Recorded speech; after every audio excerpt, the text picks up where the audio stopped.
Write the name and hand it to the committee. I'm not refusing. To say, all persons in the room, that demonstrations are not permissible. And he requests that no further demonstrations like we have just had shall happen again. Now, Mr. Witness, you were directed in this subpoena to bring with you books and records relating to your assets, both. First, having declared my intention and the oath of allegiance that I then took to support and protect it as a result of hyphenated citizenship to which politicians cater so much.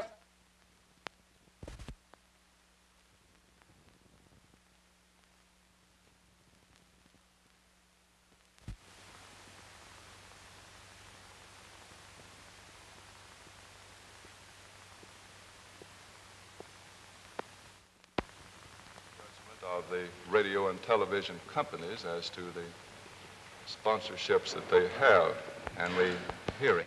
Chairman, Senator Kefauver was a very important participant in that meeting.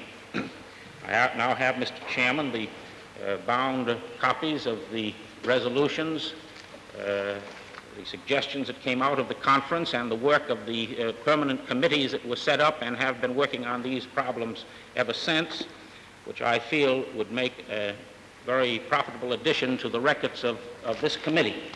And I would like to hand a copy to you, Mr. Chairman, and one to each. Of course, it's not necessary to copy them in because not at all, no. Bound. No charge. No charge. You're charged with reading it. Mr. Chairman, we were faced then, and we still are, with a new phase of an old problem. While the mobsters of the Prohibition era of 1930 have not been entirely eliminated, their leadership has been supplanted. The modern version combines the worst features of big business manipulation with violence and corruption in support of the illegal business of bootmaking, slot machines, policy, or the numbers game, or other forms of commercialized gambling. These operations have been costing the American public billions of dollars, and they threaten to make a mockery of respectable local self-government. Well, I get the gist of your remarks, you can plan how to get around it. Now, in order that we can see the situation right head on, I think I can see how they get around it very easily. As your committee has indicated, there is good reason to believe that such operations are tied in with prostitution, with narcotics, and with more violent forms of underworld criminal activities. Bookmaking, slot machines dissipate their earnings. The effect upon children has been devastating. So much so that President Truman was moved to exhort our Conference on Crime in these words. He said, "We must not permit the existence of conditions which cause our children to believe that crime is inevitable and normal. One has only to conjure up the memory, not very old, of the newspaper photographs of shamefaced, grief-stricken college basketball players lined up for arraignment like common criminals, to get the full significance of what organized gambling has been doing to the moral fiber of our young people. People in this country,